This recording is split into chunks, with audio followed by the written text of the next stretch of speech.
곡한님에 관하여 하나, 두 갈래의 길.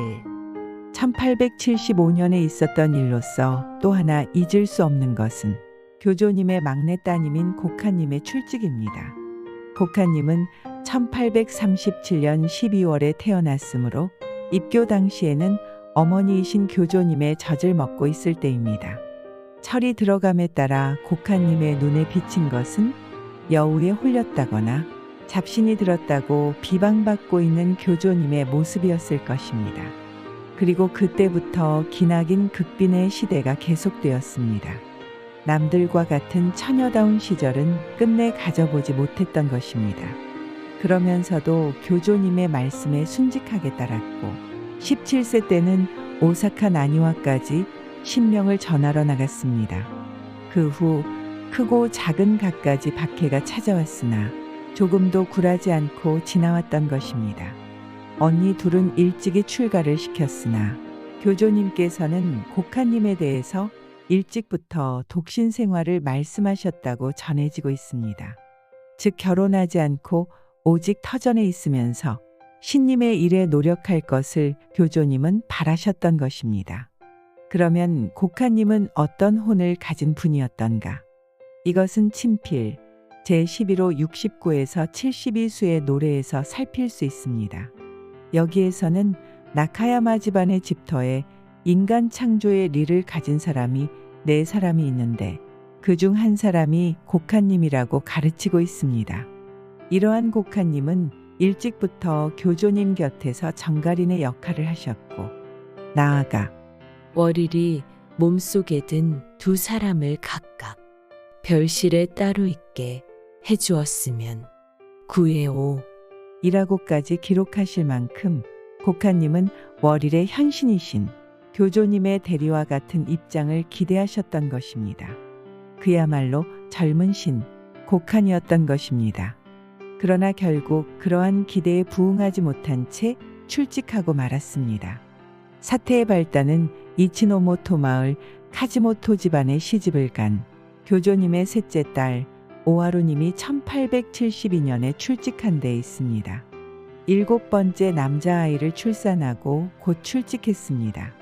이에 대해 모로이 마사이치 씨가 쓴 행적 외편에는 정 떨어지는 말이나 끊는 말은 결코 입 밖에 내는 것이 아니야 라고 교조님께서 가지모토 집안의 사람들에게 훈계를 하셨다고 기록되어 있는데 과연 이것뿐이었던가는 검토해 볼 여지가 있다고 생각합니다. 아이를 키우는데 무척 어려움을 겪었던 가지모토 집안에서 곡한님을 후처로 맞이하겠다는 바램을 제3교조님께 부탁드렸으나 교조님께서는 그때마다 강력히 이를 거절하셨습니다. 당시 곡한님이 처하고 있던 환경은 좁은 나카야마 댁의 교조님과 곡한님, 슈우지 선생과 마세님 부부가 함께 살았으므로 아마 함께 거처하기에 불편한 느낌을 곡한님이 갖고 있었는지도 모릅니다.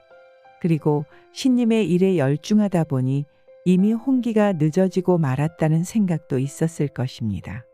게다가 이 길의 전망은 아직도 어두웠고 앞으로 여자로서의 자신의 생애는 어떻게 될 것인가 하는 일말의 불안을 느끼는 날도 있었으리라 상상됩니다. 그러나 신님의 뜻을 중심으로 하여 생각했다면 어떻게 되었을까?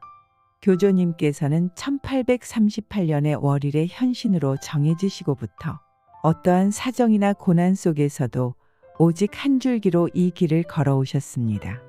그 외의 길은 전혀 없었던 것입니다. 그러한 교조님의 오른팔의 역할이 그 당시 곡한님의 사명이었습니다. 이것은 누가 대신 할 수 있는 것이 아니라 오직 곡한님만이 할 수 있는 일이었습니다. 그에 비해 가지모토 집안의 후처가 된다는 것은 쉽게 말해 곡한님이 아니면 안 된다는 이유는 없습니다. 그 바램을 받아들인다면 가지모토 집안이 당면한 사정은 해결될 것입니다. 하지만 교조님에게는 세계 인류를 구제한다는 큰 임무가 있었고 그것을 위해서 곡한님은 없어서는 안 되는 사람이었습니다.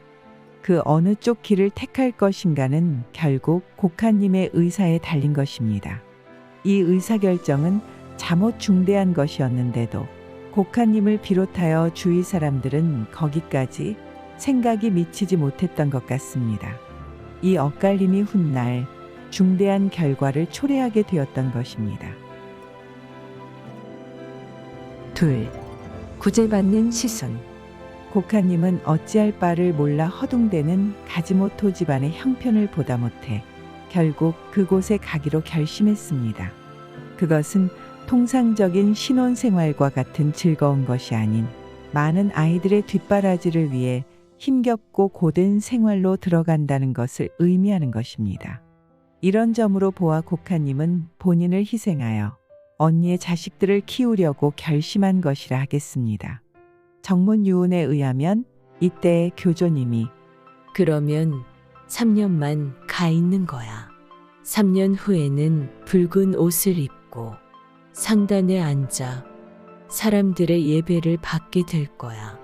라고 말씀하신 바 곡하님은 만약 그렇게 될 것 같으면 부디 말려주세요. 저는 그런 일 감당할 수 없으니까요. 라고 주위 사람에게 부탁을 하고 떠났다고 합니다. 이것이 사실이었다고 한다면 곡하님은 교조님의 오른팔이 되어 일한다는 것에 대해 내심 한계를 느끼고 있었던 것이라고 볼 수 있습니다. 이에 대해 교조님께서는 그렇지 않다. 할 수 있는 일이다. 하지 않으면 안 되는 것이라는 마음이셨다고 생각됩니다. 그리하여 세월이 흘러 1875년이 되었습니다. 이해 교조님께서는 터전 결정을 하시고 이제부터 본격적으로 근행을 시작하려 하셨습니다. 이때 근행 인원으로서 혼의 인연이 있다고 하신 사람 중 한 사람이 곡하님이며 그러기에 곡하님은 더욱이 집터에 없어서는 안 될 사람이 되었던 것입니다. 그런데 곡하님이 가지모토 댁에 간지 3년째, 교조님으로서는 부득이 승낙한 기간이 이제 만료되는 시순이 되었습니다. 그러나 그 무렵에는 이미 곡하님은 집터에 돌아올 마음이 별로 없어졌던 것 같습니다. 그리고 이리저리 하는 동안에 곡하님은 신상이 들었습니다. 그 상황에 대해서는 1928년 발행의 친필 주석에 기록되어 있습니다. 이 병의 리에 대해서는 친필 제9호 33에서 41수에 자상하게 깨우쳐 주시고 있습니다. 그 중에서도 이번에 앓고 있는 질병은 괴로울 테지. 다음에 올 일을 낙으로 삼아라. 9에 36. 앞서부터 철저히 미리 알려둔 거야. 생각해 보라. 9에 37. 라는 말씀이 있는데 이 병은 괴로울 것이나 그것은 장래의 낙이라는 것을 알려주고 싶어서인 것이라 하시고 또 이렇게 된 것도 미리 3년 전 철저하게 이야기해 두었으므로 그것을 생각한다면 과연 그렇구나 하고 짐작이 가겠지. 라는 말씀으로 서둘러 돕고 싶은 어버이 마음을 나타내고 있는 것입니다. 이렇게 보면 곡하님이 구제받는 길은 오직 하나. 교조님의 마음에 순직하게 순종하여 집터에 돌아와서 신님의 일을 하는 것밖에는 없는 것입니다. 이것이 실행 불가능한 무리한 것이었을까? 결코 그렇지는 않았던 것입니다. 그러나 교조님의 말씀임에도 불구하고 곡하님이나 가지모토 댁의 사람들은 이를 보통의 병으로 생각하고 얼마간 요양을 한다면 좋아질 것으로만 낙관하여 신님의 서두름을 깨닫지 못했던 것 같습니다.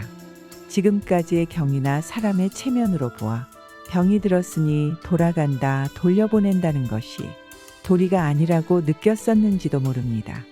이리하여 1875년 6월부터 기록하신 친필 제11호에 이르러 곡하님의 신상에 관해 일련의 노래를 적으셨습니다. 그 13수에서 16수에 보면 곡하님 본인은 물론 측근의 사람들, 가지모토 댁의 사람들이 어버이 신님께서 곡하님을 앓게 한 어버이 신님의 어버이 마음을 잘 깨달아 신의를 따를 수 있는 마음을 맞추어서 이를 납득해다오. 그렇게 하면 틀림없이 도와주리라. 그것도 3일째부터는 일어나서 밖으로 나다닐 수 있도록 자유자재의 수호를 보여줄 것이라고 아주 간곡하게 깨우치고 계십니다. 교조님께서는 신의에 맞지 않는 자는 안 된다. 앓거나 죽더라도 하는 수 없다고 하시는 것이 아닙니다. 비록 지금은 얼마간 그런 상태일지라도 마음을 바꾸어 순직하게 신의에 따르는 마음만 된다면 언제라도 도와주겠다고 하신 것입니다. 그러나 모든 일에는 때와 시순이란 것이 있습니다. 늦추어서는 안 되는 시기가 있는 것입니다.